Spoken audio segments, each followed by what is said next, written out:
Hello friends, welcome to arkdiaries. வேலூரில் இருக்கக்கூடிய shock custom paint தாங்க வந்திருக்கோம். இப்போ நம்ம கிட்ட இருக்கிறது பார்த்தீங்கன்னா ஒரு லேட்டஸ்ட் அம்பாசிடர் 1990s வந்து லேட்டஸ்ட் அம்பாசிடர். இது ஸ்ட்ரிப் டவுன் ரெஸ்டரேஷன் மார்க் 1 மாதிரி ஒரு 1960s அம்பாசிடர் கார் வந்திருந்தா எப்படி வந்திருக்குமோ மார்க் 1 மாதிரி டோட்டல் கன்வர்ஷன் வந்து பண்ணிட்டு இருக்காங்க. ஆனால் இந்த காரை பற்றி சொல்லிடுங்கண்ணா. இது வந்து லேட்டஸ்ட் அம்பாசிடர். இது வந்து மார்க் 1 வந்து கன்வெர்ட் பண்ணிட்டு இருக்கோம்.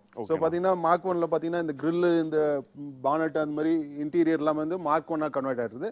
ஆனால் கஸ்டமர் வந்து லேட்டஸ்ட் வண்டி தான் எடுத்துட்டு வந்துட்டாரு. அவருக்கு வந்து ஓல்டு வண்டி மாதிரி வேணும், ஓல்டு வண்டி தேடணும், கிடைக்கல.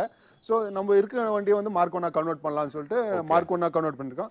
ஸ்ட்ரிப் டவுன் பெயிண்டிங்னா இதுதான் ஸ்ட்ரிப் டவுன் பெயிண்டிங். எப்படின்னா ஒரு 20 வருஷம் வண்டினா 5 வருஷத்துக்கு ஒரு தடவை பெயிண்ட் வச்சிருந்தாலும் 5 தடவை பெயிண்ட் பண்ணியிருப்பாங்க. ஸோ நம்ம என்ன பண்ணுவோம்னா அந்த பெயிண்ட் மொத்தம் ரிமூவ் பண்ணி மெட்டலை பார்த்துருவோம். மெட்டலை பார்க்கறதுனால என்ன ஆகும்னா எங்கேயாவது சின்ன சின்ன ரஸ்ட் இருக்குது, எங்கேயாவது டென்ட்ஸ் இருக்குன்னா மொத்தமே ஃபில் ஆயிரும்.